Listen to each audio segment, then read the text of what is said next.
এই গভর্নমেন্টের মধ্যে একটা নন সিরিয়াস গভর্নমেন্ট বাংলাদেশের ইতিহাসে আসে নাই। আর ডক্টর ইউনূস সাহেব সারা জীবন যে কাজটা করুন, কিন্তু বেসিক্যালি কথা ফেরিওয়ালা, কিন্তু মানে এছাড়া ওনার আর কোনো কিছু আছে বলে আমার কাছে মনে হয় না। তো উনি ওইভাবে আগে হাততালি পাই আসছেন। ভাই তখন তো আপনি সবার সেমিনারে গেছেন, কথা বলছেন, নোবেল লরিয়েট হিসেবে গেছেন, লোকে আপনাকে সম্মান টম্মান করছে, হাত টাত মিলাইছে। ওইটা রাষ্ট্র চালানোর এক জিনিসটা। ওই আমি একটা সিম্পল একটা এক্সাম্পল দিয়ে শেষ করে দিই। উনি 3-0 কনসেপ্ট নিয়ে অনেকদিন ধরে ঘুরতেছেন না, সারা দুনিয়ার মানুষকে বোঝাচ্ছেন zero poverty, zero unemployment, zero carbon emission. ঠিক, খুব ভালো কথা, মানলাম। উনি এটা কী কারণে বলছেন, ওই দেশগুলোতে কী বলতে চান, যে ওই দেশের রাষ্ট্রপ্রধানকে বলতে যাচ্ছেন, সরকার প্রধানকে বলতে যাচ্ছেন যে এইটা আপনারা বাস্তবায়ন করেন।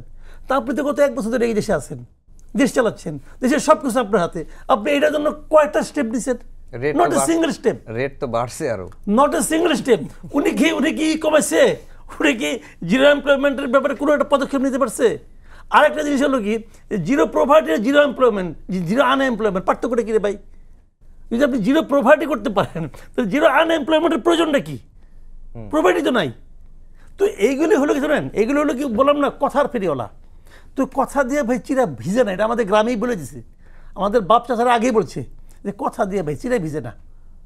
তো ওই কথা দিয়ে এখন চিরা ভিজানোর চেষ্টা করতেছেন কিনা তাও জানি না, তবে চিরা খুব শক্ত এখন পর্যন্ত। উনি আসলে ওই শতাব্দীর শ্রেষ্ঠ নাকি বিশ্বের ইতিহাসে শ্রেষ্ঠ নির্বাচন দিবেন, উনি এগুলি কিছু বুঝেন না, শ্রেষ্ঠও বুঝেন না, নির্বাচনও বুঝেন না। তাহলে কি মানে নির্বাচনটা সুষ্ঠু হওয়ার নিয়ে শঙ্কা অবশ্যই আছে, সংখ্যা মানে উনি তো মানে নির্বাচনটাকে অস্থির করার জন্য যা যা করার দরকার উনি তাই করতেছেন। এখন যেটা করতেছেন, এই যে আপনি একটা আওলা বাজাইছেন, শুনেন, জাতীয় ঐক্যমত্য কমিশন আলী স্যারের সমালোচনা করছি, মনির হাজারের সমালোচনা করছি, সব করছি, কিন্তু এই কমিশনের প্রধানকে ডক্টর ইউনূস।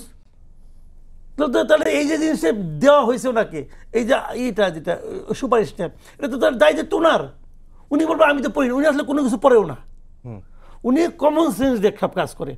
কমন সেন্স কিন্তু খুব ইম্পর্টেন্ট, কমন সেন্স খুব আনকমন একটা ব্যাপার, কিন্তু সমস্যাটা কি জানেন, কমন সেন্স দিয়ে বড় কাজ হয় না।